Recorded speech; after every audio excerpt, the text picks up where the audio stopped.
बिना मेडिटेशन, बिना एक्सरसाइज आपकी लाइफ का स्ट्रेस हाफ हो सकता है बस एक टेक्निक से। अब वो टेक्निक मैं तुम्हें लास्ट में बताऊंगा, बट उससे पहले हमें एक स्टोरी सुननी बहुत ज़रूरी है। तो इमेजिन करो कि एक घर जल रहा है और उसका मालिक बाहर खड़ा होकर फूट फूट के रो रहा है। इतने में उसके पड़ोसी आते हैं और कहते हैं कि भाई क्या हुआ, तू रो क्यों रहा है? वो कहता है यार मेरा घर जल रहा है, मैं बर्बाद हो गया, मैं लुट गया, मैं रोऊं भी ना।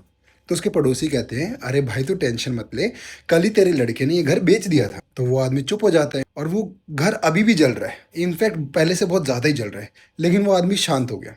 इतने में उसका बेटा भागा भागा आता है और वो आके कहता है कि पापा पापा, ये घर जल रहा है, हम बर्बाद हो गए, आप शांत कैसे खड़े हो? तो उसका पापा कहता है बेटा पर मैंने तो सुना तूने घर बेच दिया था। बेटा कहता है नहीं पापा, अभी ना मुझे बयाना नहीं मिला था, तो ये घर अभी भी हमारा ही है। वो आदमी फिर से रोने लग जाता है। मतलब इमेजिन करो, घर वही, इंसान वही, इवन सिचुएशन भी वही की आग लगी हुई है, बट बीच में रोना रुक जाता है बिकॉज बीच में से मेरा शब्द निकल जाता है। सो बात यही निकल के आती है कि you have to detach yourself from the situations and the problem. Life में बहुत सारी चीज़ें ऐसी होती है जो हमारे कंट्रोल में नहीं होती। So we can just put in our efforts and our actions. आप बस कर्म करते चलो, फल की चिंता ना करो, आपका लाइफ का हाफ स्ट्रेस ऑलरेडी कम हो जाएगा। And if you agree with me, just drop a like and share, and you can also share your views in the comment section.